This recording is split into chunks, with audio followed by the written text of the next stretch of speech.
شوف بقى، الحسيني اللي بعتك ليا من يوم ما كان شغال عندي وعارف اني احبش اخد البواقي.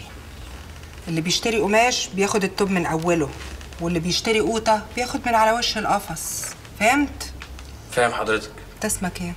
عاطف ربيع. بص يا عاطف يا ربيع، انا ليا نظام في شغلي، تخالفه يبقى ما تلزمنيش خالص. انا هدفع لك 5 جنيه زياده عن سعر السوق في الصوره اللي تعجبني، بس بشرط ما تروحش لحد تاني. الصوره اللي ما تعجبنيش انت حر فيها. نفس طلبات الاستاذ الحسيني. ما هو اتعلم هنا. واضح ان حضرتك مدرسه، انا تحت امرك. يبقى متفقين. بس انا ليا طلب عند حضرتك. قول. اسمي يتكتب تحت كل صوره بصورها. حقك، وانا كنت هعمل كده من نفسي، بس يكون في علمك الشغل معايا حسب شروطي انا. لا مؤاخذة يا أستاذة. نعم. الفنانة ناهد جلال على التليفون، ودي رابع مرة تطلب حضرتك. حوليها، أنا عارفة هي عاوزة إيه. حاضر. ناهد جلال نجمة الإغراء؟ هو في ناهد جلال غيرها؟ دي أفلامها مكسرة الدنيا. حبيبة قلبي المتألقة على طول. ازيك يا ناهد؟ أي أخبار حلوة تخصك أنا جاهزة. واخدة على خاطرك مني، هو أنا أقدر؟ مش عاجباكي؟ أنا بنشر الصور اللي موجودة عندنا، بعتيلي الصور اللي تعجبك وأنا غرق المجلة بيها. ده أنا أتمنى، ده أنا بوزع بيكي يا نجمة النجوم. مع السلامة يا حبيبة قلبي. هو أنا ينفع أصورها؟ لسه بدري عليك، وبعدين دي قبل التصوير بتحتاج شغل كتير، كوافير وماكير وكم شغلانة تانية. أنا كنت فاكر إن أنا ممكن أصورها تخطيفي كده، يعني على الطبيعة. طبيعة دي راح زمانها خلاص. زي ما قلت حضرتك مدرسة، وانت بقيت تلميذ فيها، على الله تفلح. إن شاء الله هبقى عند حسن ظن حضرتك. أستاذن. مع السلامة.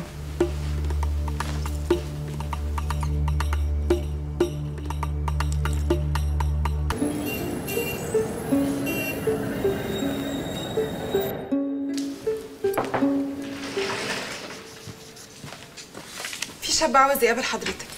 مين الشاب ده وعاوز ايه؟ بيقول ان هو مدير اعمال مدام ناهد جلال. خليه يتفضل. صباح الخير يا استاذه. صباح الخير، اتفضل. ماجد شلبي، مدير اعمال الفنانه ناهد جلال. ايه ده بسم الله ما شاء الله.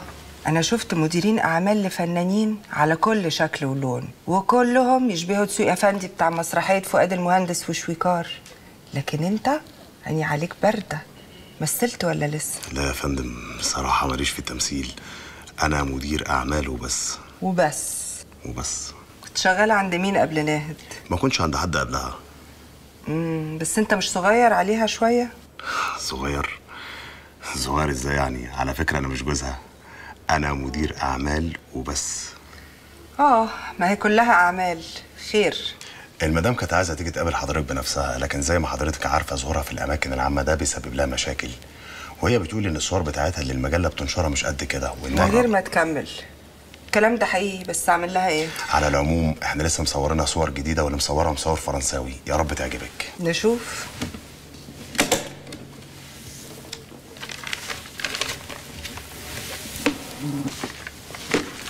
ايه ده؟ الظاهر انها بعت هديه. لا يا فندم، هي شايفه ان حضرتك تشتري الهديه اللي نفسك فيها. طول عمرها لماحه وذكيه. نشوف الصور بقى. ايوه كده، هي دي الصور. لمسه الخواجه الفرنساوي باينه، والاضاءه 10/10. عاوزاك تهنيها على اختيارها ليك كمدير اعمال.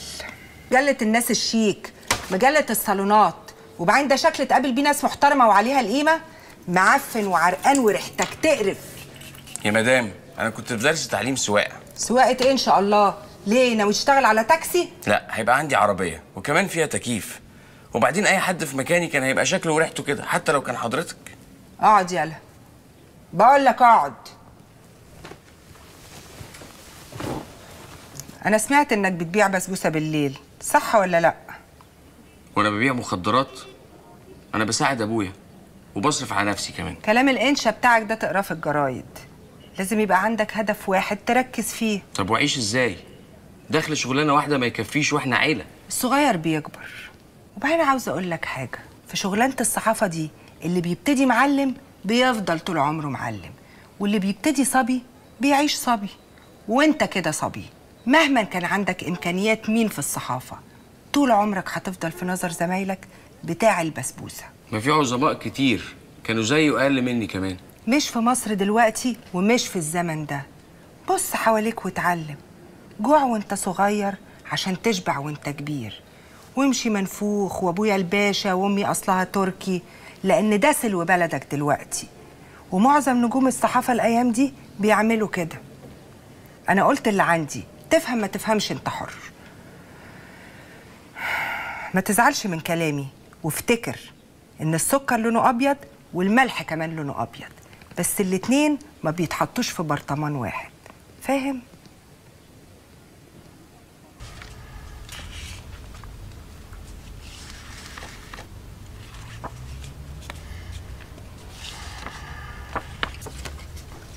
انا نفذت الكلام اللي حضرتك قلتي عليه بالظبط. الصور اللي عندك دي مش مع حد تاني. انت ازاي دخلت بالتعابين؟ انا تعابين؟ وانا هعمل كده ليه؟ ده انا بخاف من السحليه. يبقى الاراجوز اللي كان معاك وبتقول عليه المساعد بتاعك ده واد غلبان وعايز ياكل عيش. عاطف، انت اللي عملت العمله دي. هو حضرتك شفتيني؟ لا. طب عرفتي منين؟ علشان انت الوحيد اللي في الفرح اللي ولا كان خايف ولا مهتم وعمال تصور. طب ما حضرتك كمان ما كنتيش خايفه. عشان عرفت ان في حد عاوز يبوظ الفرح، واكيد التعابين دي سنانها مكسوره ولا يمكن تأذي حد. هما كام تعبان؟ 2. عملتها لحساب مين وبكام؟ انت عارف انت لعبت مع مين؟ عارف الرجاله دول والحاله اللي هما كانوا فيها؟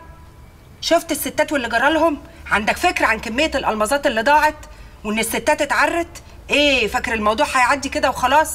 انت كده لعبت في عداد عمرك واستعجلت اجلك. طب وهم هيعرفوني منين؟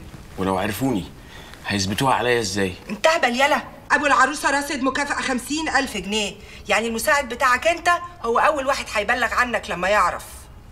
انا واثق في المساعد بتاعي. هو جاب التعبين من ابو رواش؟ تقريبا يا استاذه. يبقى اللي باع له التعبين هو اللي هيرشد عليه. رجب الفرخ ملوش لا اسم ولا عنوان. المساعد بتاعك اسمه الفرخ؟ ايوه، هو مش المساعد بتاعي، هو صاحبي وحبيبي، بس زي ما قلت لحضرتك ملوش عنوان. لكن له شكل، واللي باع له التعبين يعرف يوصفه ويجيبوا البوليس ويجيب رسام ويرسمه. هي وصلت للبوليس والنيابه وامن الدوله، بس كل ده مش مهم. المرعب ابو العروسه ده راجل مفتري وبيصفي حساباته بنفسه، وده لا يعرف قانون ولا عنده رحمه. انت بتخوفيني كده ليه؟ لازم تخاف. ايه هو انت كسرت كوبايه؟ اللي حصل يجرى اللي يجرى بقى. انت عملتها لحساب مين؟ ايه خايف منه ولا خايف عليه؟ لا خايف منه ولا خايف عليه، هي عمليه اتعملت وانتهت. تبقى اهبل لو فاكر ان امرها انتهى. عملتها لحساب مين؟ قول عشان اعرف انت في امان ولا في خطر. مين صاحب العربيه يا عاطف؟ طارق شعبان. لعيب الكوره؟ ايوه. يا حظك الزفت، انت عامل زي مسمار من غير راس ممسوك بكماشه. طارق هباب اللي بتقول عليه ده على حسب علمي راجل واطي، واكبر دليل انه ورطك الورطه السودا دي. يعني هو كده ممكن يبيعني؟ يبيعك ويبيع اهلك كمان. طيب ما هو لو باعني يبقى كده هو برضه باع نفسه. بكره نشوف.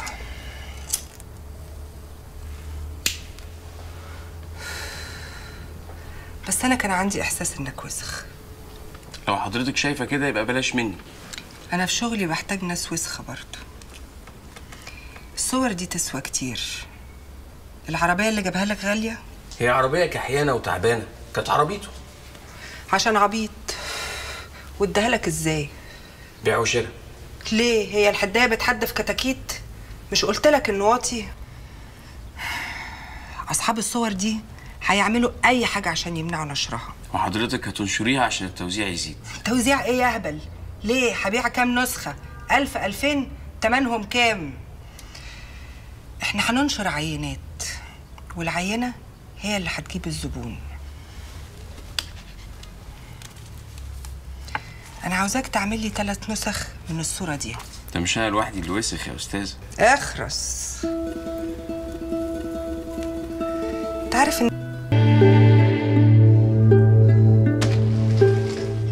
صباح الخير. صباح الزفت والقطران على دماغك ودماغ اللي جابوك. ايه القلب السود يا استاذه؟ هتعمل لي فيها عبيط ولا مغفل؟ احنا مش في اتفاق بينا ان اي شغل يجي لي انا الاول؟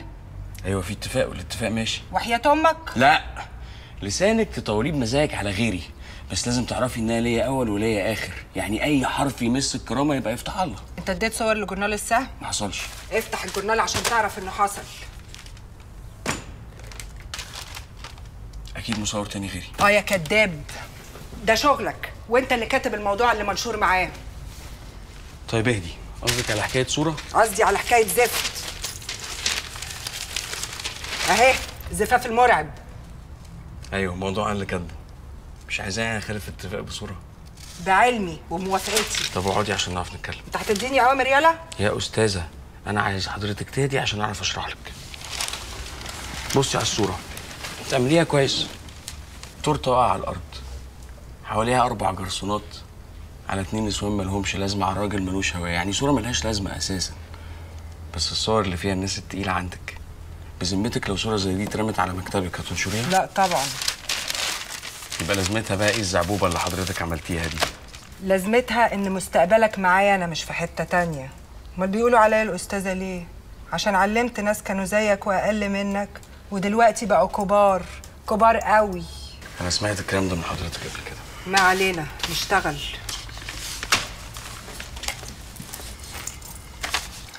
الشركة العالمية للتجارة تاخد الظرف ده باللي فيه وتوصله للأمن، سري وشخصي. المهندس فؤاد لبيب، رئيس مجلس الإدارة. لقيت بوسطجي؟ شريك. شريك في ايه بالظبط؟ في المكسب والخسارة، واطمن لا يمكن يبقى فيه خسارة. طب هتدخليني بكام في المية؟ 30-70. مين 30 ومين 70؟ انت بتستعبط؟ انا هاخد 40. ما تنساش ان انا اللي في الصورة وانا اللي شايلة المسؤولية كلها. 40 و60 حلو. يا خوفي منك يا بدران. موافقة. ده شرف عظيم ليا يا باشا، والله انا اول ما شفت الصور دي ضغطي عالي عليا وحسيت اني مخنوقة، عشان كده اول حاجة عملتها بعتلك الصور دي على طول. ده تصرف محترم من حضرتك. انا متشكر جدا يا مدام، متشكر جدا. انا هعتبر ده جميل، وان شاء الله هرده لحضرتك بالشكل المناسب.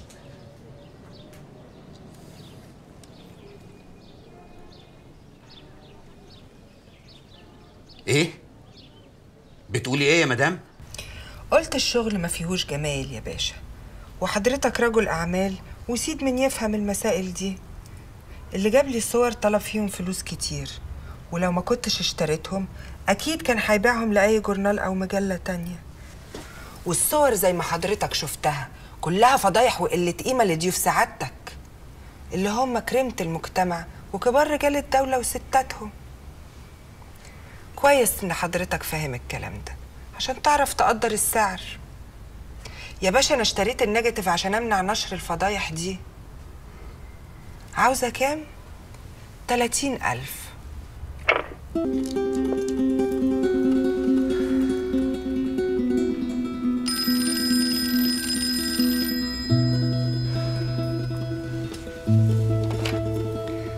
الو. ايوه يا باشا، 40,000. 10 الزيادة تمن الإهانة. ما هو مفيش راجل محترم يقفل السكة في وش واحدة ست ليها مكانتها وبتكلمه بكل أدب. قلت إيه يا باشا؟ هو ده الكلام.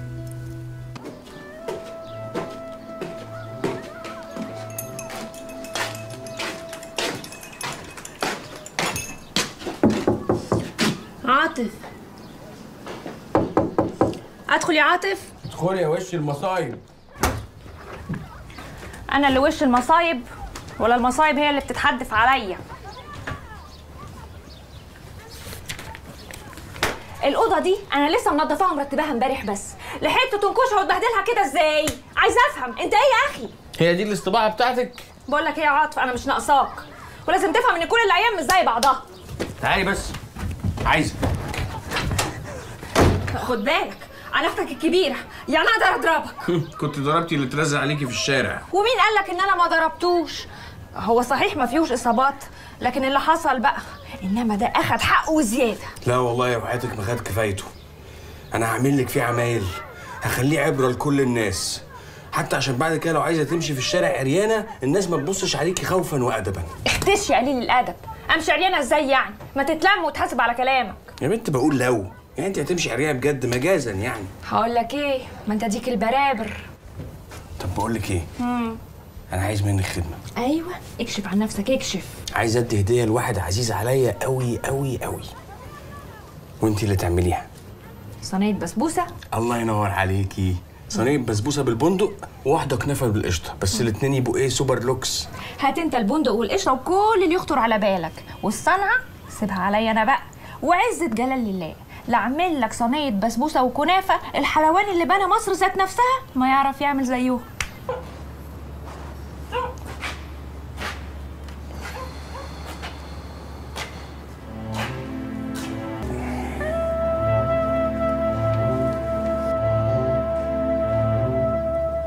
صدق اللي حصل لابو قرن يا سي رجب؟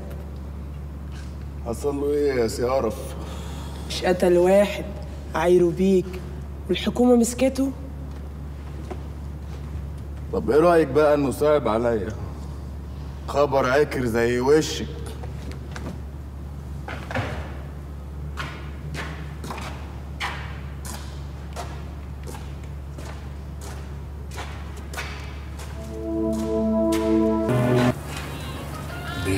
خضتني. ايه اللي مسهرك لحد دلوقتي يا بت؟ مش جاي لي نوم. طب قاعده بره ليه؟ الرئيسة نايمة وطافية التلفزيون، مش لاقي حاجة تسليني.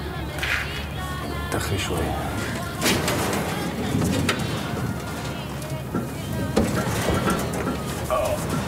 تخري يا بت شويه. حاسب هتقعد عليا. مين الست اللي بتغني في التسجيل ده؟ دي نعناع. حسها وحش. دي زي القمر، ده الفرح عشان يبقى فرح لازم تكون هي صاحبة الليل. صاحبة الليلة؟ طب بقول لك ايه؟ هتيجي نبعد بره شوية كده ونبعد لها فرخ، اوعى ايدك. عشان نعمل ليلة وتبقي انت صاحبة الليلة. ما كانش ينعز. طب اتغطى عشان بردان. ما يحكمش. جرى ايه يا بت؟ انا اللي هيتقال لي ما يحكمش ولا ايه؟ الله، انت فاكراني لسه شايفك امبارح ومعرفش انت ايه؟ بقول لك ايه، المخزن قدامك واديك عارف طريقك وعارف مين بيستنى رجعتك. شغلك انت تمام يا مسمسم.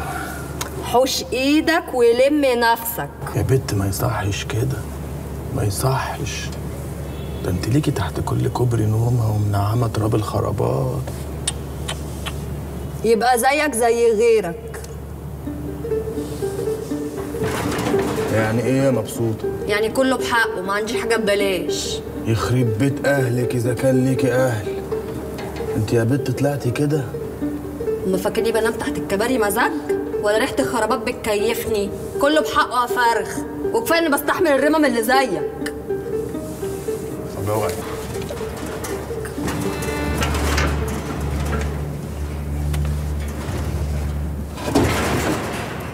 كله بثمنه بتاعت الخرابات. الله العظيم.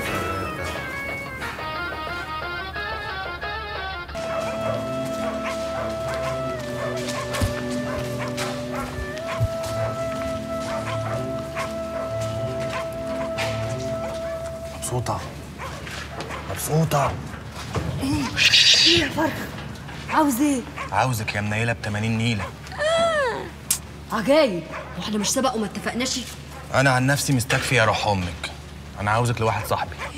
يخرب بيت اللي جابوه، أنت ناوي تشتغل الشغلانة العفشة دي؟ فشر يا مدودة، ده انا اموت من الجوع ولا اشتغلش شغلانه عفشه زيك. هي كل العباره ان في واحد صاحبي ملوش في الحريم خالص وعايز اقدم له خدمه. ما هي بتبتدي في الاول خدمه وبعد كده بفلوس. مبروك عليك بس انا لا. مش فاهم. يعني انا مش من اياهم يا فرخ، ولو كنت من اياهم كان زمانك لقيتني في كافيتريات واوكندات وسط البلد، وعلى عينك يا تاجر مش ناقصني حاجه، كام هدمتين عادين وصباع احمر. ايه ده ايه ده ايه ده ايه ده ايه ده وايه اللي حايشك يا اللي متبغداده؟ الله، ما انت طول عمرك شغاله في العفش والرخيص. بمزاجي، حرة نفسي، اللي يعجبني اقول له اللي ما يعجبنيش اقول له لا. مبسوطه؟ صاحبي اللي بكلمك عليه عذراء، ابيض يا ورد، يعني اي ست تدفع فيه فلوس. وانا مالي، هيدفع؟ انا عايز اعمل له مفاجاه والحساب عندي وبزياده. الله يوكسك يا ابن اللي ملهاش اسم في الدفاتر. شكله ايه صاحبك ده وفي اي داهيه؟ قومي بس الاول البسي هدمه نظيفه واشطفي نفسك بدل ما تخشي عليه زي يومين الغوله. اذا كان عاجب 5 جنيه مجمده وباخد مقدم. يلا يا بيت.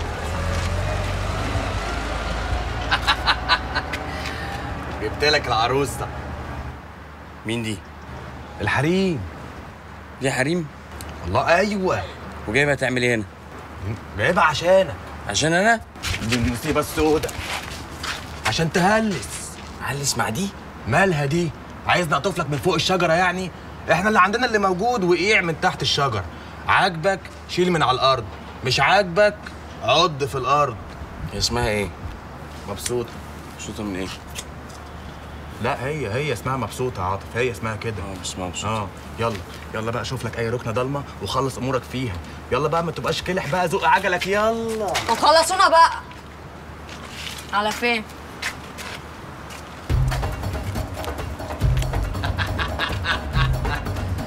ارجع لي بالسلامه يا حبيبي.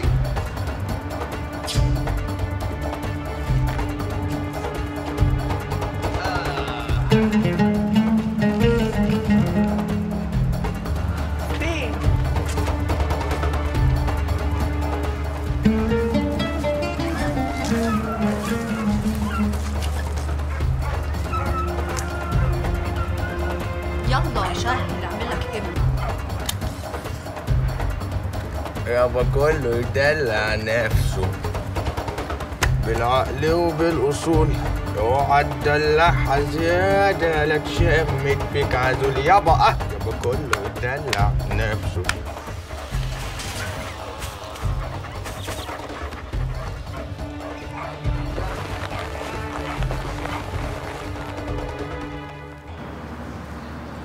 تي ترارا ترارا.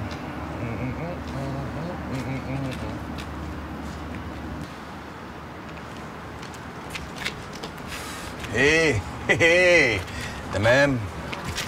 ريحتها عامله زي ريحه المعيز. معيز؟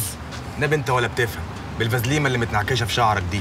يا عاطف، البت بتاعت اول مره عمرك ما تنساها حتى لو نمت مع بنت ملك الجان. ما شاء الله يا رجب للنعجه تصحى ما تلاقيناش. استني، خدي حاجه حلوه.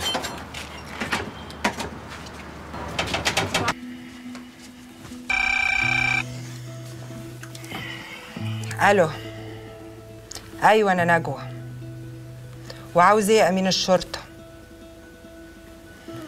عاطف ربيع ماله؟ طب كتر خيرك يا حضره الامين، قول له مدام نجوى بتقول لك استحمل لحد الصبح وكل حاجه هتبقى عالي العال. مع السلامه.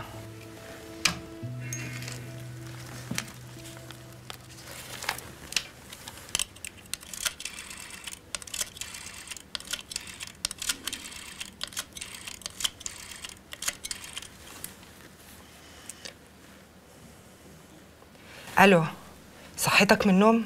انا نجوى. اسمع، انت مش كنت بعتلي موضوع لعيب الكوره ده اللي اسمه طارق شعبان؟ ايوه، عاوزه شويه معلومات عنه. اول حاجه اديني عنوان بيت اهله. انا مش هتاخر، اركنها في حته قريبه. تحت امرك يا مان.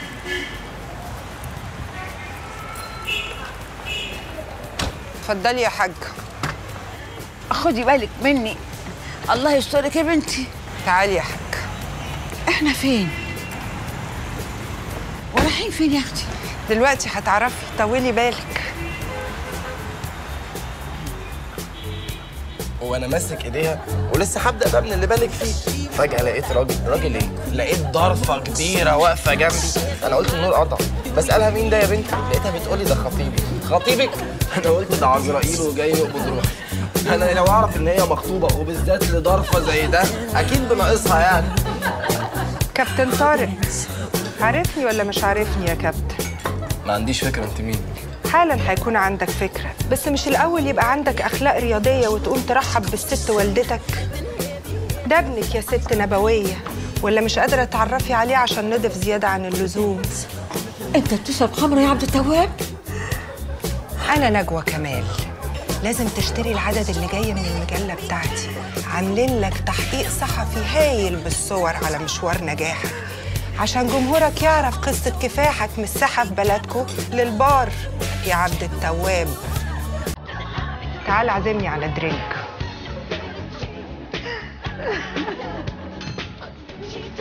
سنجل بلاك. أنا لحد اللحظة دي بهزر معاك، لكن لازم تعرف إن ملفك الأسود عندي ومليان بلاوي. انت عايزه مني ايه؟ مش عارف أنا عاوزة منك إيه؟ وحياة أمك اللي قاعدة هناك دي أنت مش عارف أنا عاوزة إيه؟ عاطف ربيع مش كده؟ أديك فهمت. ما اقدرش اعمل حاجه معاه. تعترف. اعترف بايه؟ إنك بعت له العربية. كده يبقى رحت في داهيه. في محضر اتعمل الصبح هيطلع على النيابه. تروح القسم الصبح وتغير أقوالك. الكلام ده لازم يخلص الصبح بدري. ازاي يعني؟ جراية طروقة، انت ليك دلالة على ناس كتير، ناس كبار ومهمين قوي في البلد دي، واكيد مش هيقولوا لك لا. يا كده يا تعتبر نفسك انتهيت يا عبد التواب.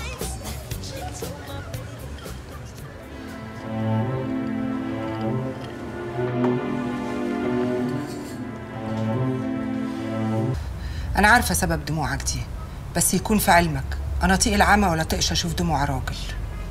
انا عشت اسود ليله في حياتي. حد اتحرش بيك في الاسم؟ بلطجي ابن كلب، حتى لو دخل السجن هجيب امه. هدومك فضلت عليك ولا اتقلعت؟ لا الحمد لله ما اتقلعتش، بس المحاوله نفسها فيها ذل. يبقى لازم تنسى الموضوع ده من اوله لاخره، والبلطجي ده كمان لازم تنساه عشان ما يبقاش عندك عقده في حياتك. انا مش عارف اقول لحضرتك ايه. انتي مديتي ايديكي وانتشلتيني من جهنم الحمراء. انت اللي رميت نفسك في جهنم الحمراء يا غبي.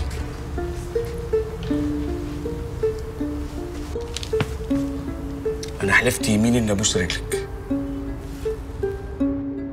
وانا شفت كتير، وخلي بالك ان ما قدرتش تبقى الديب هتبقى خروف، واديك جربت عيشة الخرفان في الحجز. ساعتك كام؟ 10:30. طب تعالى انا عازمك على العشاء. لا مش هقدر يا استاذه، لازم اروح لابويا عشان اطمنه عليا. على راحتك. عملت ايه في العربيه سبب المصيبه؟ عربيه ايه بقى؟ يغور بيها، دي نحس زي وش امه. صباح الخير. مالك في ايه؟ في حاجه لازم تشوفيها بنفسك يا استاذه. عاوزاني اشوف ايه؟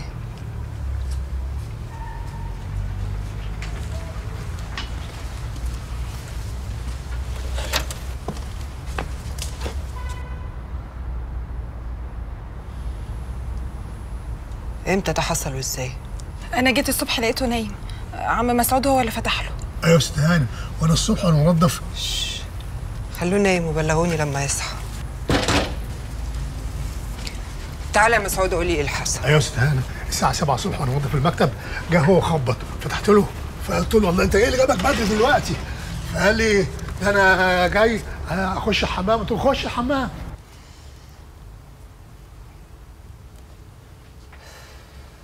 ايه اللي حصل لك تاني؟ خناقه عائليه. خناقه عائليه تعمل فيك كده؟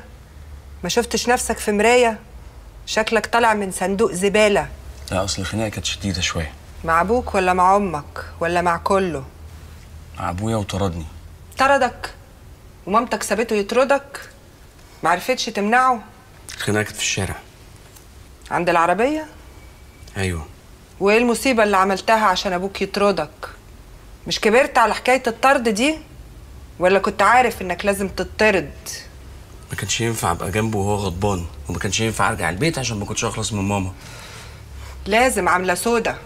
خلاص بقى، اللي حصل حصل، الموضوع انتهى. ما انتهاش بالنسبه لي. هي مسألة عبيطة وهايفة، بس بالنسبة للوالد والوالدة غلطة كبيرة قوي. ايه، سرقت اهلك؟ لا، ابويا ظبطني مع واحدة في وضع مش كويس، وعفاريت الدنيا اتنططت فوق دماغه. قفشك مع واحدة؟ مش مكسوف من نفسك؟ طب وهتعمل ايه؟ مش عارف. بتلبس مقاس كام؟ ايه؟ بتلبس مقاس كام؟ 42.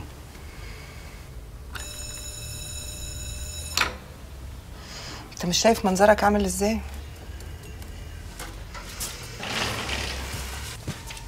افندم يا مدام. خدي اشتري قميص مقاس 42 وبنطلون مقاس كام؟ 34. وغيار داخلي فوق وتحت من اي محل وبسرعه. حاضر.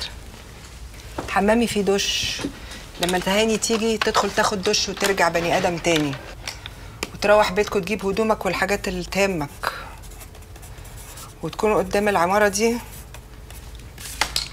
لما تخلص. هتكون هناك الساعه كام؟ الساعة 10 بالليل. اشمعنى الساعه 10؟ عشان ابويا يكون خرج من البيت. البواب هيكون مستنيك قدام العماره، تقول له انا عاطف ربيع وهو هيعمل اللازم.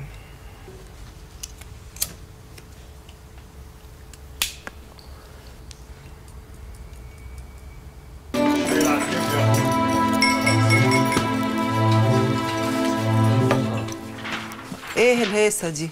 النهارده في قبض يا مدام. وايه المشكله؟ الاستاذ علي نبهان بيقول ان هو كتب 4 موضوعات مش 3. قولي له المدام هتشوف الموضوع ده بعدين. في ايه تاني؟ اصلا انا قلت له الكلام ده قبل ما حضرتك تيجي، بس هو ما عجبوش الكلام وقال لي الحق حق. قال لك الحق حق؟ اه والله يا مدام. خلاص ادي له مكافأة الموضوع وقولي له المدام مش عاوزه الشغل تاني منك.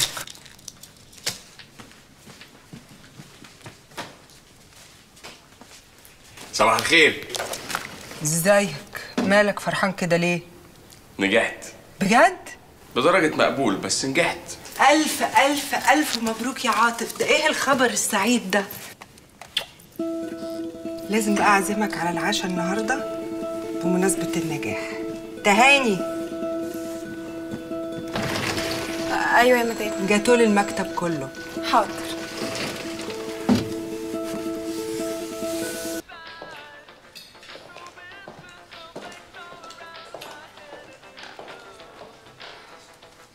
مالك مش على بعضك ليه؟ ما تقعد عدل. بتفرج على الناس يا أستاذة. أنا عمري ما شفت النوع ده قبل كده. وماله النوع ده مش عاجبك ولا إيه؟ هي الناس دي بتطلع بالنهار؟ أيوة بتطلع بالنهار، بس الهيئة غير الهيئة. بس دول معظمهم عارفينك. زي ما أنا عارفة بلاويهم بالظبط. بطل تبص. حاضر. يا جوهاني. ايوه. محسن بيه القهواني عاوز يحاسب على الترابيزه بتاعت حضرتك. ايه راي حضرتك يا فندم؟ طبعا لا. قول له مدام نجوى بتقول لك متشكرين، وانت عارف انها بتحب تدفع حسابها. بعدين هو مش شايف ان انا معايا راجل طول بعرض؟ احنا هنا يا فندم في خدمه زبايننا مش اكتر ولا اقل، وبنسمع الكلام سواء من حضرتك او من حضرته. ماشي شكرا. بعد اذنك يا فندم.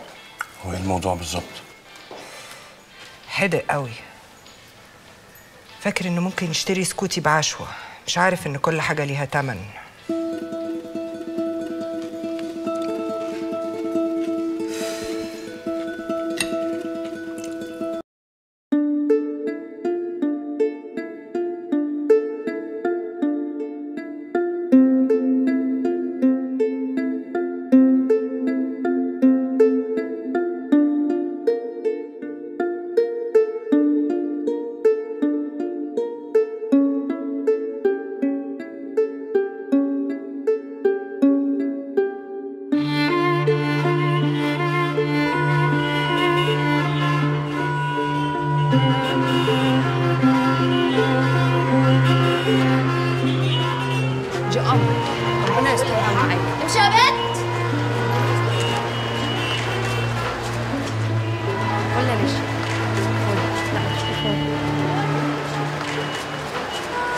والله دي هتبقى دكتوره وهتشوف. هي ساعه واحده بس ومش كفايه عليك قوي كده النهارده. الفل يا فل. الحلو يلزمها فل حوالين رقبتها يبقى كأنه الماس. انت شايفه كده؟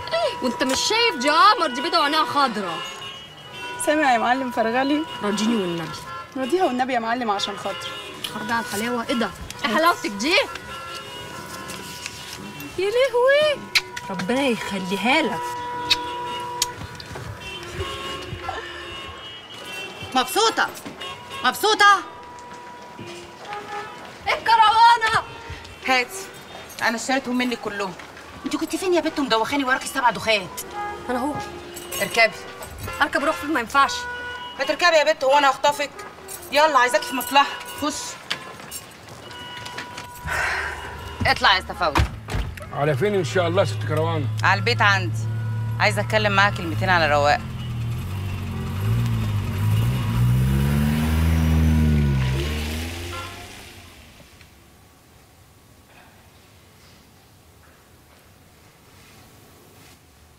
قلقانة ليه؟ ربنا يهديكي وتخلصي المسألة اللي أنا عايزاكي فيها. أنا تحت أمرك يا ست الهوانم. ست الهوانم إيه؟ قولي لي يا نعناع، قولي لي يا كروانة. اللي تشوفيه. من الآخر كده عاوزاكي معايا، بدل بهدلة الشوارع وقلة القيمة والشحططة اللي أنت فيها. شغالة يعني؟ ما ينفعش في الشغلانة دي، لا أرضى بيها ولا هي ترضى بيا. حكم. شغالة إيه؟ وأنا برضه هرضالك إن أنت تشتغلي شغالة؟ الشغالة هي اللي كانت واقفة جنبي دلوقتي. اللي اتقبضت ومشيت دي؟ أيوه. طب بس الله كنت فاكراها من أهل البيت. طبعا عندك حق، لأن كل اللي بيشتغلوا معايا أشيتهم بتبقى معدن وعالي العال. امسكي. أنا عاوزاكي تشتغلي معايا في الأفراح والحفلات. شغلتك عينك عليا طول الوقت وتخلي بالك مني وتساعديني في الحاجات الخاصة بتاعتي. اشمعنى أنا يا ست نعناع؟ ما في غيري كتير. من الآخر كده وشك حلو عليا، واليوم اللي بشوفك فيه بسهل الآخر سهللة. وخلي بالك هنغنغك وقشتك معايا هتبقى معدن، وهتبقي واحدة من أهل البيت. إلا قوليلي أنتي ساكنة فين؟ ها؟ ساكنة؟ إيه مش عارفة؟ لا ساكنة. فهمت.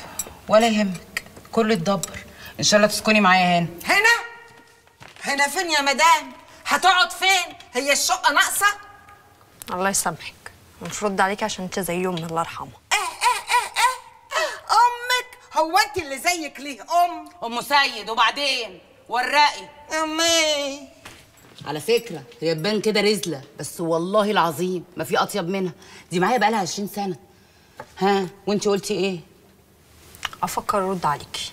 ملوش لازمة التفكير. مفيش حاجة ملهاش لازمة يا ست نعناع، لازم أفكر، وبعد ما أفكر أقعد أفكر تاني. لازم أدبر أموري وأحسب حساباتي كويس. وهتردي عليا إمتى؟ قريب إن شاء الله. مبسوطة، مش عايزة ألف عليكي في الشوارع. مش هتلفي. طب قوليلي، تعرفي توصلي البيت لوحدك؟ لا، هجيب لك ورقة وقلم واكتب لك العنوان. أم سيد هاتي لي ورقة وقلم.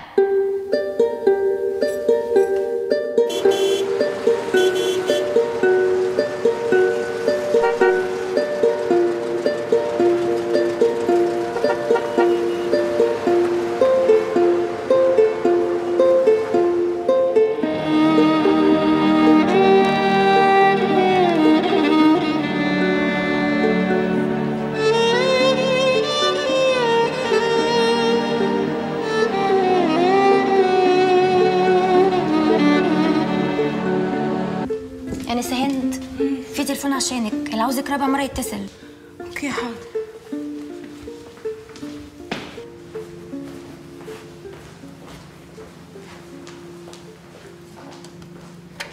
الو، سعادة الباشا، ازاي حضرتك؟ ايه الغيبة الطويلة دي كلها؟ طبعا عارفاه، هو ده مكان حد ما يعرفوش؟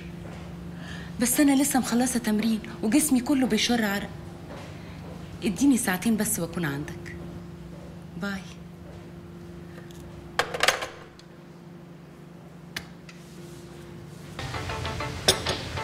شكرا.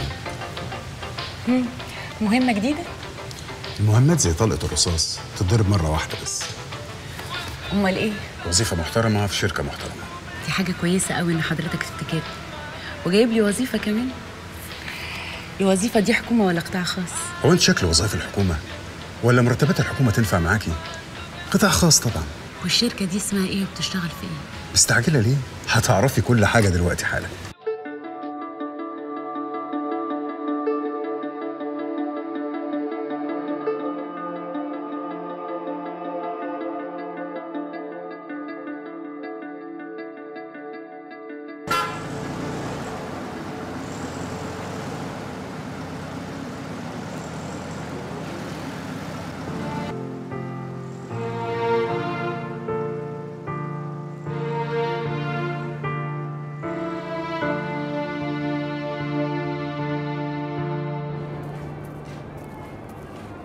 مبسوطة مبسوطة.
نورت بيتك يا عروسه.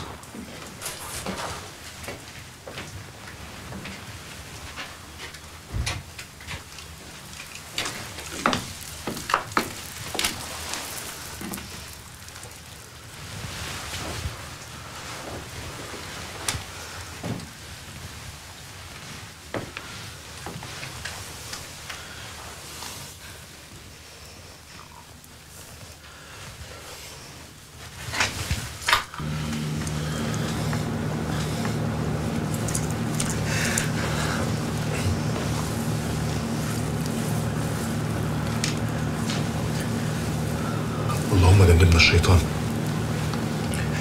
وجنب الشيطان ما رزقتنا.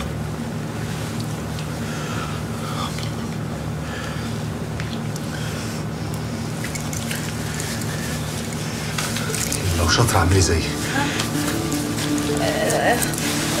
طفي النور قبل. ليه؟ طيب ماشي.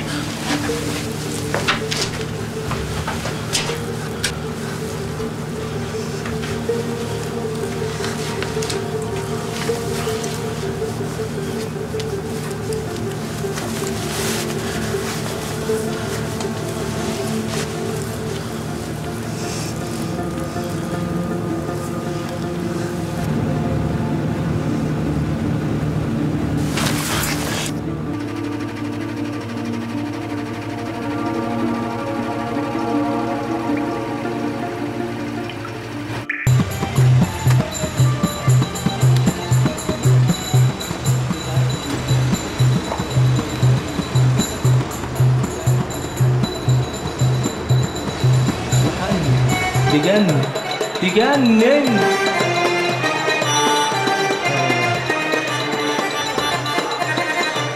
هم الحلوين علشان حلوين يعملوا كده اهو، ولا الطعمين علشان طعمين يتقالوا كده اهو. هم الحلوين علشان حلوين يعملوا كده اهو، ولا الطعمين علشان طعمين يعملوا كده اهو. كده اهو كده اهو كده اهو كده كده كده كده كده كده كده. الله يسامحك يا اللي في بالي.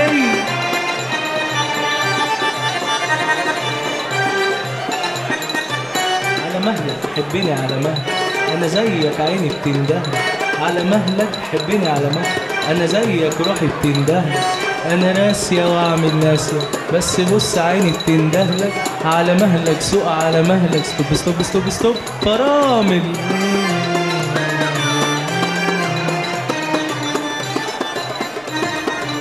لا لا لا ما فيناش من الغيرة، اصل الغيرة في الحب خطير. لا لا لا ما فيناش من الغيرة، الباشا مبسوط ومفرفش جدا. هتحتاج حاجة تانية؟ بقول لك ايه؟ عندكم ايه بقى غير الاكل والشرب؟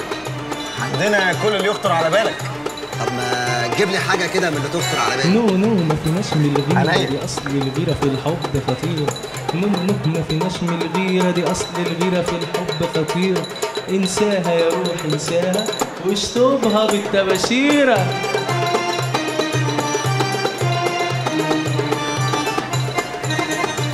على مين يا ابني هتلعب؟ على مين تعمل مشاكل؟ على مين يا روحي هتلعب؟ قاعد لوحدك ليه؟ على مين تعمل كده مشاكل؟ اديني ما بقتش لوحدي. احنا برضه بنلعب على عقله وعشا ناكل. تمام. تشربي ايه؟ ويسكي. ازازه ويسكي. ماشي.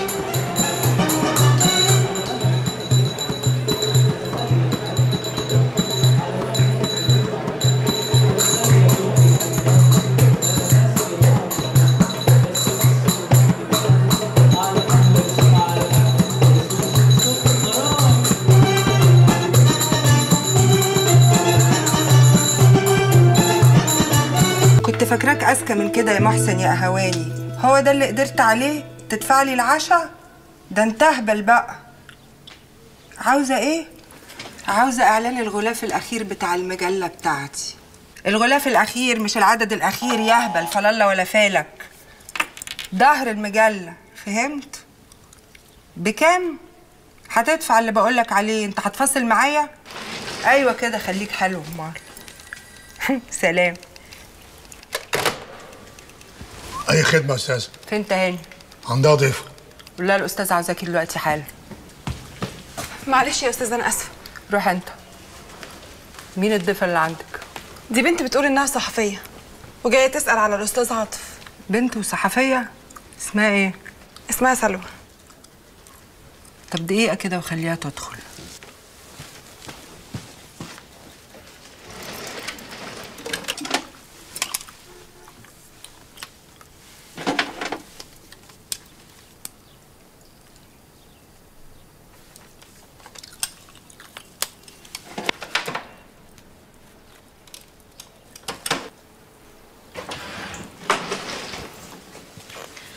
صباح الخير. صباح النور. ايه ده كده؟ طمنتيني على مستقبل الصحافه. حلوه ورشيقه. اقعدي يا سلوى ياسين. الله، اسمك حلو. وده حقيقي ولا تركيب؟ لا مش فاهمه. يعني اسمك حقيقي ولا مألفه اسم سينمائي عشان يبقى سهل يتحفظ؟ لا ده اسمي الحقيقي، سلوى عبد العزيز ياسين. وبتشتغلي في انهي جورنال؟ في السهم. عاطف كان بيشتغل هناك، زميلته يعني؟ تقريبا. وعاوزه عاطف في ايه؟ عاوزاه في شغل. ايه نوع الشغل ده؟ الجورنال طلب مني تحقيق عن ظاهره التسول والبلطجه اللي في الشوارع، وانا عايزه اعمل تحقيق ميداني وانزل الشارع بنفسي، وعاوزه عاطف هو اللي يصور لي الموضوع. واشمعنى عاطف؟ ما اي مصور من الجورنال بتاعكم. لا ما انا مش عايزه اي مصور وخلاص ياخد لي كام صوره على الماشي، عايزه يبقى معايا وملازمني وبرضه يبقى حمايه ليا. ايه في حاجه حضرتك؟ طبعا عاطف خلاص كبر ومشاغله بقت كتير، وشغل المجله ده كله تقريبا هو اللي شايله لوحده، ومهما كنتي غاليه عليه وقته ما يسمحش. وحكايه التصوير دي خلاص مرحله وعدت. بس هو بيحب التصوير. الحب حاجه والشغل حاجه. لما انتي ما قلتيليش ايه علاقتك بيه وعاوزاه امتى؟ عاوزاه الليله دي او بكره بكتير. خساره يا سلوى ياسين، حظك قليل. عاطف في مأمورية بره ومش هيرجع قبل 2-3. اكون خلصت التحقيق بتاعي. بالتوفيق يا حبيبتي. انت لايقه على الموضوع اللي انت بتعمليه وعلى الجورنال اللي انت شغاله فيه. انت مش نهجك اشتراكي برضو؟ مش مهم بقى. متشكره قوي يا مدام نجوى. سعيده اني شفتك ونبقى نشوفك ان شاء الله، رغم ان الفكر مختلف. من الكلب عاوز يلعب بديله، مش قادر يصبر.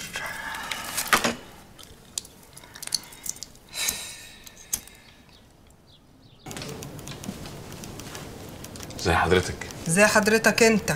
اقفل الباب.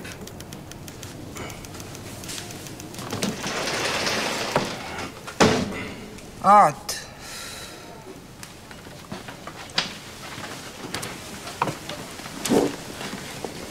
خير، في حاجة؟ مالك مش على بعضك كده زي ما تكون عامل عاملة؟ على فكرة الطقم بتاع حضرتك شيك جدا. سينيه. أصلي ومن بره صح؟ احنا مش في هدومي دلوقتي من بره ولا من جوه، مش ده موضوعنا. تعرف بنت صحفية ناشفة كده ومعصعصة اسمها سلوى ياسين؟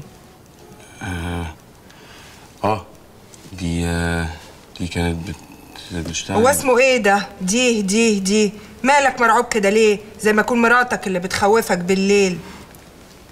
يا أستاذة دي زميلة كانت بتشتغل في جورنال السهم، وحضرتك عارفة إن أنا كنت بشتغل في جورنال السهم. أصلها جت تسأل عليك هنا، أنت هربان منها ليه؟ هي قالت لك إن أنا هربان منها؟ لا ما قالتش، بس أنا حسيت. طب وأنا أهرب منها ليه؟ إحنا علاقتنا كلها ود. ما هو باين الود اللي بينكم. كانت عاوزاك تصور لها تحقيق صحفي يشبه لها كده عن التسول. وحضرتك قلت لها إيه؟ قلت لها إنك خلاص ماضي عقد احتكار وبطلت الشغل القطاعي وما عندكش وقت تجامل فيه حد. صح؟ طبعا. اللي حضرتك تشوفيه. عندك شغل مهم. جاهز. هتسافر العجم في حفلة في فيلا سورها عالي قوي على حمام السباحة، فتة ولحمة وممبار. على حمام السباحة؟ أيوة على حمام السباحة. المعازيم رجالة وستات من أهم الناس في مصر، عشان كده الحذر مطلوب والفشل مرفوض، ولو اتقفشت اعتبر نفسك انتهيت. لا اديني بس كل المعلومات وهتشوفي أنا هعمل إيه. ايه ده كله؟ ده نص عظماء مصر لابسين مايوهات. صحيح مين دول يا أستاذة؟ خلطة ما يعرفش يعملها غير خضر العطار. رجال أعمال. طب ما عادي. لا مش عادي. شايف الست دي؟ دي مرات علاء مجاهد رجل الأعمال، تعرفه؟ عارفه، مستورد القمح. أيوه. ودي بقى مرات شريكه عمرو أبو شامة. ده الظاهر إن الشركة مش في التجارة بس وفي النتاية كمان. تنفع. يا ساتر استر، عايزة تزغلوه شخصيا؟ اهو الراجل ده بقى هو اللي سخني ان انا اصور كل حاجه جوه، بسبب صوره ليه مره جروني على الاسم. تحمد ربنا انها جت على كده. هو الراجل ده مهم قوي كده؟ طبعا، ده بقه في ودن الكبير بتاعنا، ربنا يكفينا شره. في الخزنه اكيد. يفضحكم فضيحه القطط على السلالم. هو جرى ايه في البلد؟ الواحد ما بقاش عارف الفرق بين الذكر والنتايه. ومين دول بقى؟ معرفش، بس زي ما انت شايف بيعلنوا كراهيتهم للرجاله. اكيد هتنفع. وده مين ده بسلامته؟ شكله لعيب كبير قوي. معرفوش، بس شكله راجل مهم. سيرنا في يوم نعرفه، واكيد هيبقى لها عوزه. شاطر يا عاطف، يا عطوفه، انت طلعت احسن من تقديري ليك بكتير. كله بفضل حضرتك يا استاذه. كده التلميذ اتفوق على المدرسه بتاعته والنظره كمان. ان شاء الله هفضل كده على طول.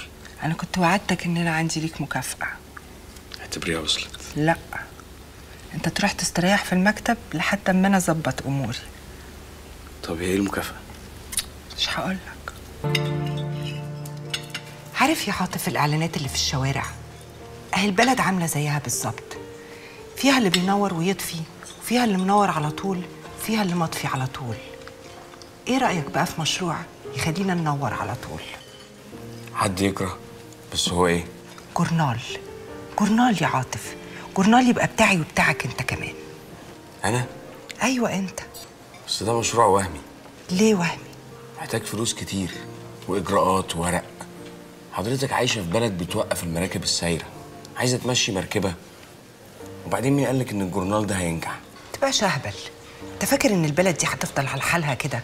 بص حواليك، السنين اللي جايه دي كلها شخلعه وفهلوه وخفه يد كمان، وانا وانت مع بعض ممكن نبقى حاجه كبيره قوي. انت بتبصلي كده ليه؟ انت حبيتيني مش كده؟ انت مغفل. احبك ازاي وتحبني ازاي؟ انت يوم لما تحب هتبقى بنت في سنك او اصغر منك، وهي كمان لو حبتك هيبقى كده برضه زي البنت اياها. يا عاطف انا بالنسبه لي الحب راح وزمنه راح. هي كمان شكلها راحت. المساله مساله احتياج. بنجوع بناكل، بنعطش بنشرب. المساله بيني وبينك هتبقى كده بالظبط. مفيش احتكار. مش فاهم. يعني انا مش مراتك ولا حبيبتك عشان احاسبك. وحضرتك هتبقي كده برضو؟ حضرتي ست محترمه، ست مش تفصى، محبش اكل غير وانا جعانه واكلتي خفيفه. انا بتعلم. دي شروطك؟ لا، شروطي كتير، بس اهم شرط فيهم ان مفيش تغيير في المعامله اللي بينا. كل واحد فينا لازم يعرف مكانه بالظبط ويلتزم بيه. يا عاطف، انا قريت الجوع اللي انت فيه من نظراتك ليا اول مره شفتك. يا استاذ انا جعان كل حاجه في الدنيا، عشان كده واحده واحده عليا شويه. ماشي.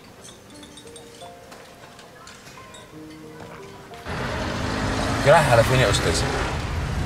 بحب امشي في الشوارع بالليل وهي فاضيه، بعرف افكر.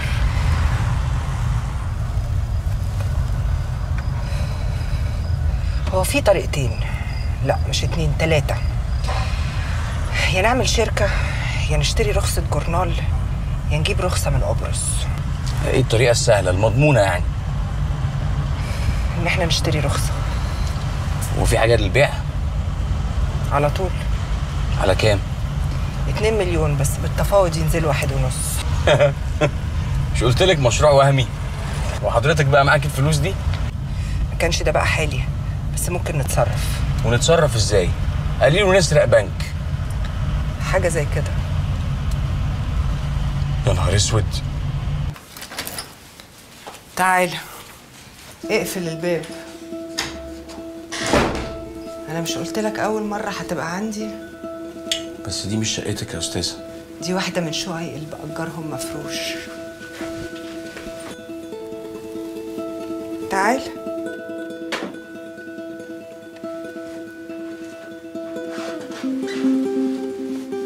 ايه مالك؟ ماليش، انا كويس. طب اطفي النور وتعال.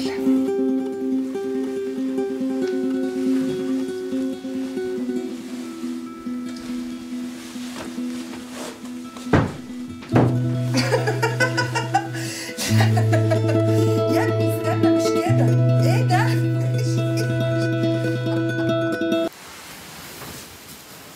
اقول لك نكته؟ قبيحه؟ لا عاديه. قول.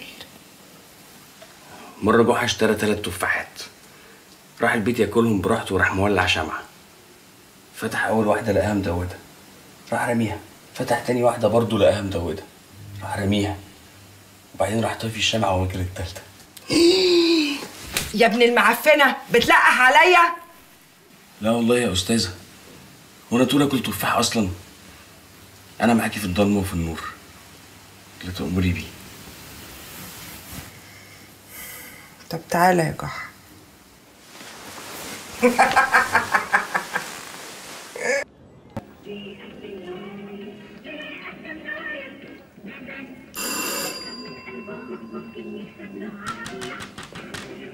الله، يعني واقفين ورا الباب؟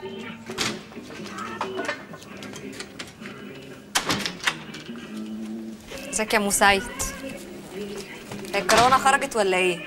هتخرج ازاي من غير ما تاخدك في ايدها؟ امال هي فين؟ نايمه. نايمه؟ ده احنا قبل المغرب بشويه، هتكون تعبانه. يا وليه سرير متساوي زي الفل، هي فين؟ المدام نايمه في الحمام. حمام؟ لا تتلبس. بترغي مع مين يا مسيد؟ دي مبسوطه يا كروانه. تعالي يا مبسوطه، عاوزاكي.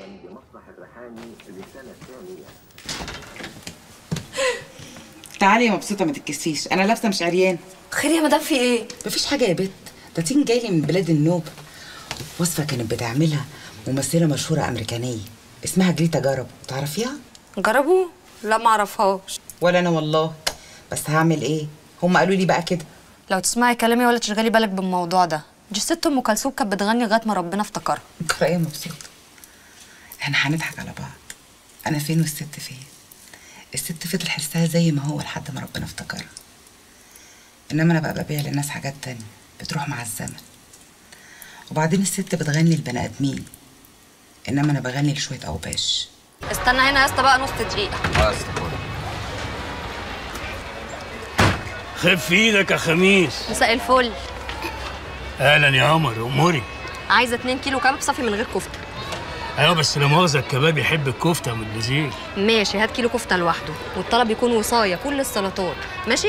والريش في الكباب تكون بزياده. ماشي. الحساب بقى يا معلم. الحساب لما تستلم الطلب. ما لازم اجيب الحلو، عندي مشوار تاني. طب وماله؟ لما ترجعي بألف سلامة ومعاكي الحلو نبقى نتحاسب، هي نص ساعة مش أكتر. ماشي. مش محتاجة يا حمام؟ لا، المرة الجاية بقى. ماشي يا قمر. اطلع يا اسطى.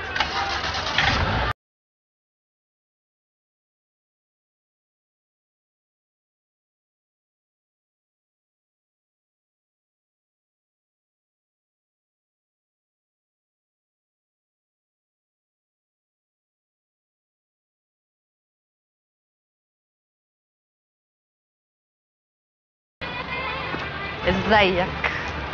ايه مش عارفني؟ ولا توه عنك برضو؟ مهما الدنيا غيرتك ومهما عملتي في نفسك، ايه اللي جابك؟ مش انا قلت لك اما احب اشوفك هتلاقيني قصادك؟ طب والتاكسي ده معاكي؟ امال ايه؟ ولزومه ايه؟ ما انا عشان ارجع بيه عندي عزومه. طب مشي. لا مش هينفع، انا بقول لك عندي عزومه لازم ارجع. يا بنت التكاسي ماليه الحاره رايحه جايه، نجيب واحد تاني. طيب ماشي. خد يا اسطى، معلش مش عايزه اعطلك. مع السلامه. اختي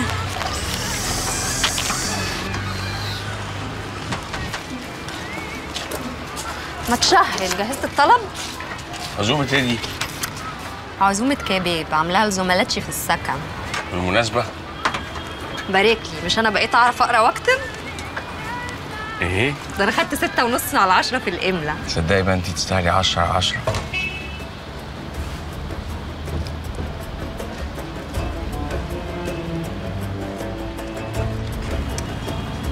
مالك؟ مالك ايه يا بنت؟ انت اللي مالك. مالك في ايه؟ مفيش حاجه. ايه عاطف الشارع بيجي؟ الله. معلوله، تعالي ورايا.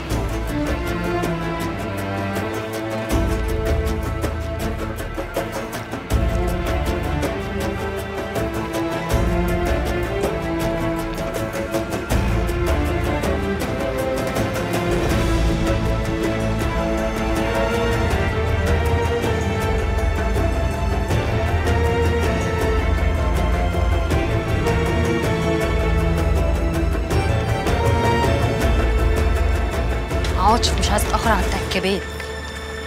انت جيتي في الوقت اللي انا عاوزك فيه. طب ما انا كمان.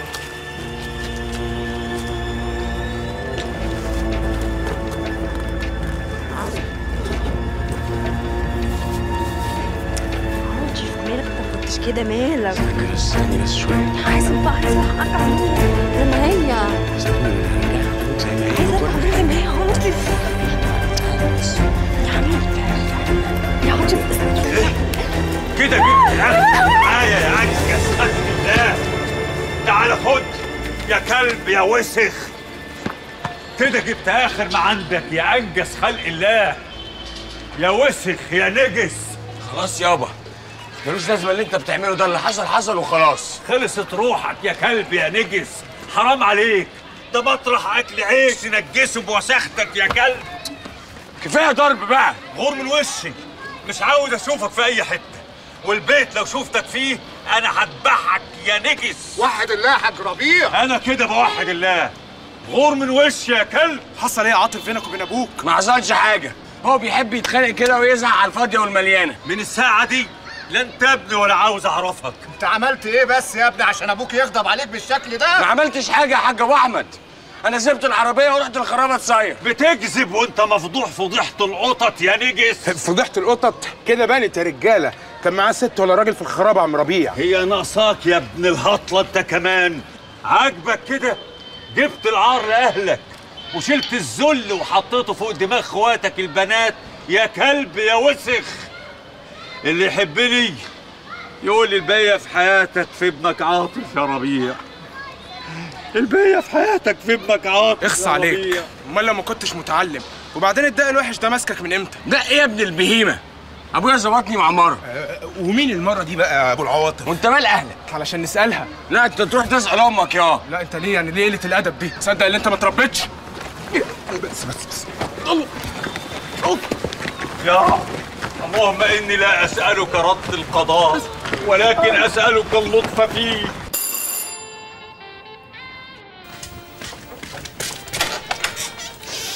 الله الله الله، ريحة أحلى من ريحة أغلى بارفان.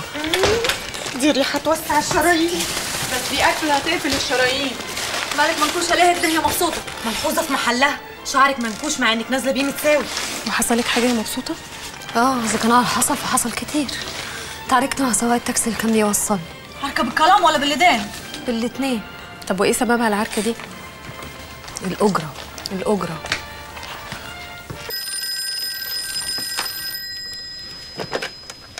الو. اهلا. طبعا عارفاكي، سمعت عنك كتير. ده كل الاوساط الراقيه بتتكلم عن جمالك وجمال شغلك. أأمريني يا حبيبه قلبي. انا مقابلتي سهله جدا، بس ممكن اعرف ليه؟ يبقى احسن مكان تقابليني فيه في مكتبي. انا بكون موجوده لحد الساعه 11 بالليل. تشرفيني في اي وقت. انا اللي اتشرفت بمكالمتك. مع السلامة.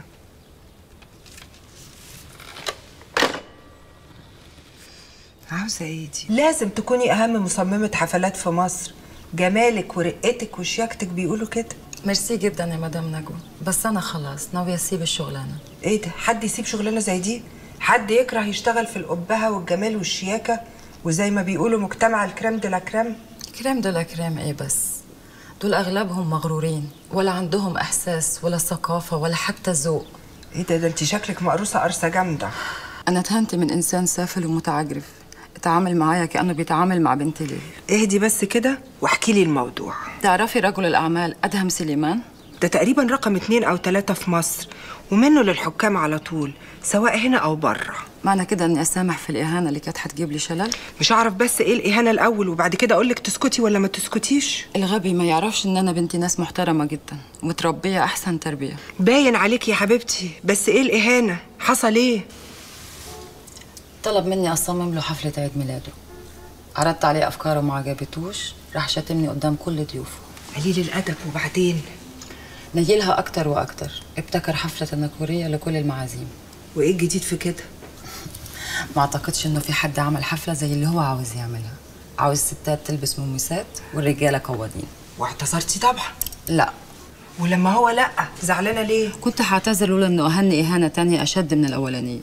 فضل يشرح في تفاصيل الحفلة وفي الآخر بصلي وقال أنت اختاري المومس اللي تعجبك والبسي لبسها.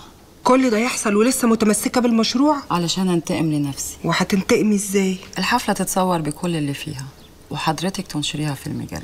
وانا اللي كنت فاكراكي طيبة طلعت انا اللي طيبة. وانتي بقى اللي هتصوري الحفلة؟ لا، ما اقدرش انا اللي اصور، وفي اجراءات امنية مشددة. بس انتي اللي لسه مسؤولة عن الحفلة. ايوه. وممكن تساعدينا. كل اللي اقدر عليه هعمله.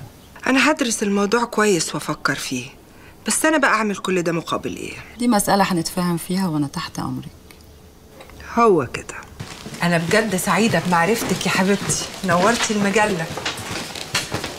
صباح الخير. اهلا يا عاطف، اعرفك الانسة غادة الامير، اشهر مصممة حفلات في مصر. تشرفنا. الاستاذ عاطف ربيع، الراجل التاني في المجلة. فرصة سعيدة. مع السلامة. ورايا على المكتب. مالك كنت بتصورها بعينيك اللي يتدب فيها رصاصة؟ اصلها حلوة. حلوة ولا وحشة؟ دي بعيدة عن شنبك وشنب اللي جابوك، انت بالنسبة لها كوم زبالة. في ناس بترضى بالزبالة. ولو بقينا نعرف نرد يا أستاذ عاطف. اسمع، تعرف راجل أعمال اسمه أدهم سليمان؟ لسه بدري عليا قبل ما أعرف رجال الأعمال. طب عاوزاك تسأل عنه وتعرف كل حاجة. أنت مش عارفاه؟ عارفة، بس مصر بتتغير كل يوم.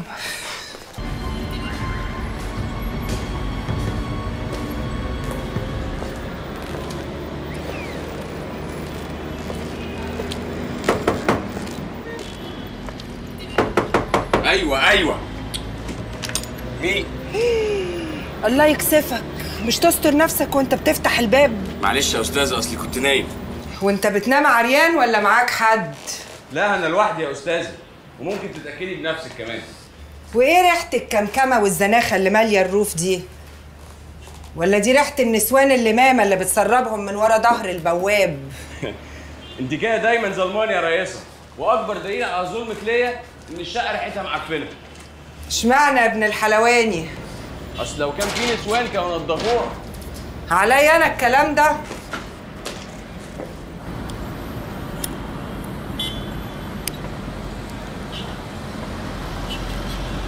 وايه سبب الزياره المفاجاه دي؟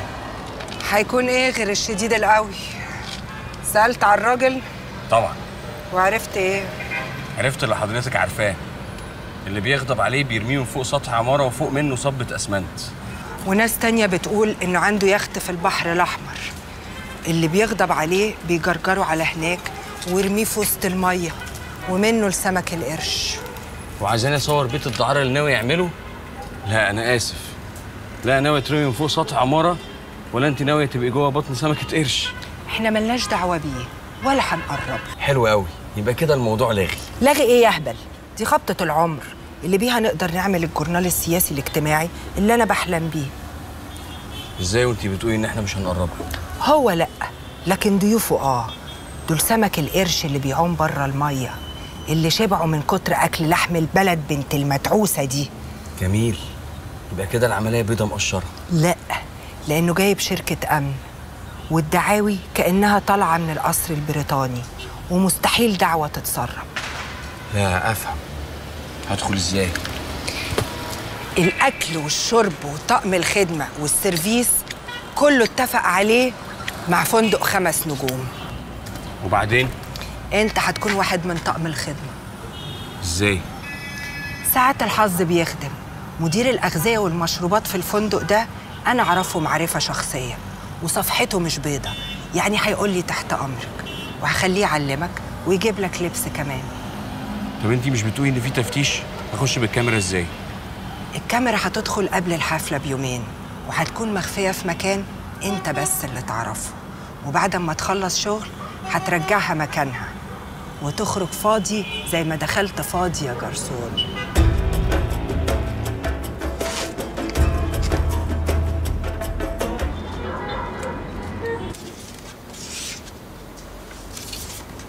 ولاد الايه نسوان، انما ايه زي ما يكونوا كانوا مستنيينها فرصه عشان يطلعوا الكبت اللي جواهم. شكله على السرير ايه تحفه. ادي اللي انت فالح فيه. انا عملت اللي عليا، شوفي بقى انت هتعملي ايه. دول عاملين زي قفص الطماطم اللي عاوز فرز، لازم نرمي المفعصه والمضروبه واللي صابها العفن. احنا عاوزين التقال قوي. انت هتاخدي منهم فلوس ازاي؟ شغل مخك. لا انا شغل مخي في اي حاجه تخطر على بالك، الا دي. الخطوه اللي جايه صعبه عليا، مستحيل. انت مش هتعمل حاجه. امال مين اللي هيعمل؟ واحد معرفه قديمه، صحفي من قبرص.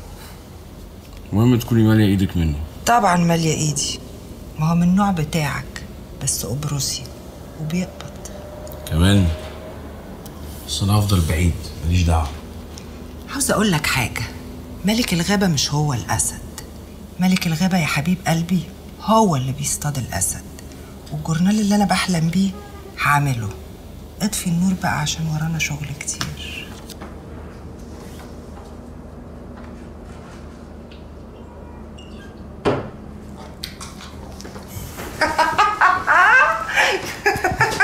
مش عاوزه شقه واسعه.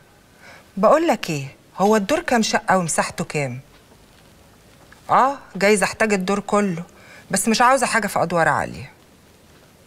يا راجل يا كهنه، مش انا لوحدي اللي نفسي اتقطع، ما تبص لنفسك الاول. خلينا في المهم، انا فلوسي جاهزه وعاوزه اعمل معاينه. ماشي، هستنى مكالمتك. مع السلامه. في ايه؟ موضوع الجورنال اتعرف وكذا حد سالني عليه. اللي يسالك قول له هو احنا بنعمل تنظيم سري؟ احنا بنعمل جورنال. والناس عرفت ازاي؟ مفيش حاجه بتستخبى في الوسط بتاعنا ده، ومفيش اكتر من عيون الحساد. واضح ان انت ما قدرتيش تداري على شمعتك. شمعة ايه اللي داري عليها؟ احنا هيبقى عندنا جورنال كبير، ودلوقتي انا بجهز ومحتاجه محررين ومراسلين ورؤساء اقسام. عاطف، ده الوقت اللي لازم نكبر فيه، ولو فضلنا واقفين مكاننا هنتاكل. بقول لك ايه، انا جعانه ومخنوقه من المكتب، يلا نقوم ناكل.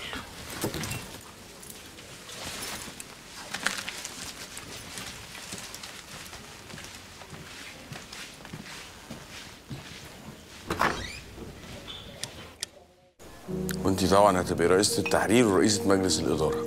رئيسة مجلس الإدارة رئيسة التحرير لأ. ليه لأ؟ ما ينفعش رئيسة تحرير جورنال سياسي، هيقولوا مالها ومال السياسة، وطول عمرها بتشتغل في الفن والفنانين والموضة والصالونات. أمال مين هيبقى رئيس التحرير؟ حضرتك. حضرتي ازاي يعني؟ ده أنا ميح في السياسة. كل اللي بيكتبوا في السياسة وكل اللي بيشتغلوا في السياسة زيك كده بالظبط، ويمكن أقل منك كمان. لا يمكن يا مدام، أنا لو كتبت في السياسة هنتفضح. نجيب لك حد يكتب من الباطن. زيك زي غيرك، وشوية شوية تتعلم تكتب ازاي. طب وليه السياسة؟ ما احنا ماشيين زي الفل. الزمن اللي جاي ده مش بتاع الحاجات الصغيرة، واحنا خلاص بطلنا نصطاد بسارية. بسارية؟ ده احنا مصطادين كل حيتان مصر. برضه بسارية. احنا عاوزين نصطاد دولة. دولة؟ أيوة دولة. دولة تيجي تتبنى الجورنال وتموله، والجورنال يبقى لسان حالها، ومفيش مانع يبقوا دولتين. يبقوا 3. وماله؟ انت جبتي كل الكلام ده منين؟ يعني خبرة. وأنا بنوتة صغيرة اشتغلت مع ديابة الصحافة وتعاليبها، صاحبتهم وتعلمت منهم. واحنا بقى هنبقى جورنال معارض ولا مش معارض؟ نعارض مين يا هبل؟ ايه انت نبيت لطشك؟ معارضة كده من على الوش، معارضة زي بتاعة ضرب الحبيب، زغزغة. بقول لك ايه، انا دماغي تقلت، اطلب الحساب ويلا بينا. مش عاوزة ابقى زي الست شفاعات بتاعة شباب امرأة.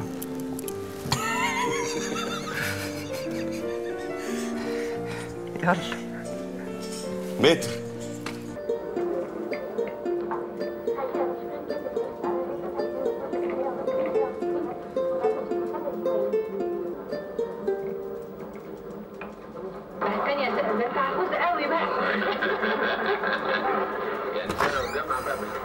تعالى عندي ليك خبر هايل. أكيد مبيعات. زدنا قد إيه؟ حاجة أهم. مضيتي مع الوكالة الدولية للإعلان؟ برضو أهم. هيبقى في إيه أهم من كده يعني؟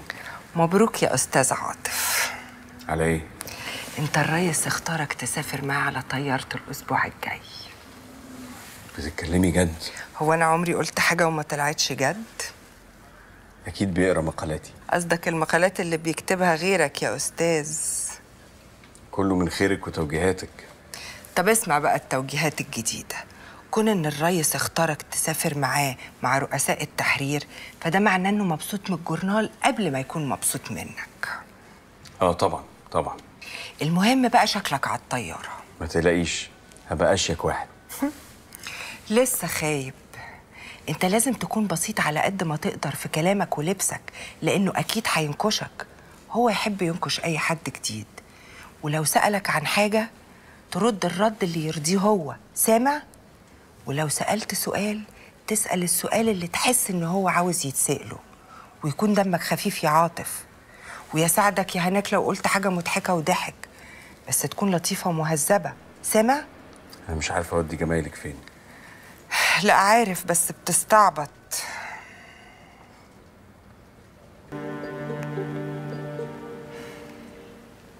انت خريج اعلام مش كده؟ ايوه يا استاذه. وعاوز تتمرن عندنا. دي امنيتي يا استاذه. تعرف ان علاء السروجي اللي بعتك ليا ده كان اصلا تلميذي؟ ليا الشرف ابقى تلميذ حضرتك، كنت عارف في مدرستك. امتى؟ النهارده الصبح. روحي انتي.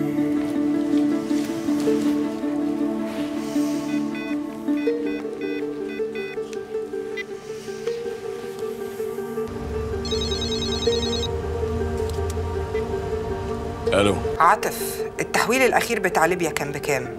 750,000 جنيه. يعني أنت سحبت 250,000 جنيه؟ مالك يا نجوى في ايه؟ سحبت ولا ما سحبتش؟ ايوه. وليه إن شاء الله؟ وانا بسألك بتسحبي فلوس من البنك بتسحبتيها ليه ولا ما سحبتيهاش؟ هو أنت هتعمل راسك براسي؟ جرى إيه؟ نسيت نفسك ولا إيه يا أستاذ عاطف؟ لمي لسانك عشان ممكن هيقل ادبي وبهدلك. هي دي آخرتها يا عاطف يا ابن بتاع البسبوسة؟ ماشي، أنا هلغي توقيعك من البنك، ومفيش مليم هيطلع من الجورنال ده بعد كده غير بإذني. طب استاذن انا. هو أنت لسه هنا؟ اقعد. قلت لي اسمك إيه؟ وليد يا استاذ. أبوك بيشتغل إيه؟ سواق قطر بس متوفي. شوف يا وليد، أنت مستقبلك معايا مرهون بكفاءتك. هنبتدي بكرة. متشكر قوي. ان شاء الله اكون عند حسن ظن حضرتك. أما نشوف. أنا عاوزاك تنسى أي حاجة اتعلمتها في الصحافة. في مدرستي أنا لازم نبتدي من الأول وعلى بياض. حاضر يا فندم. أنا رايحة المهندسين، تعالى أوصلك معايا. متشكر قوي. تعالى ما تتكسفش. متشكر، انا همشي. براحتك.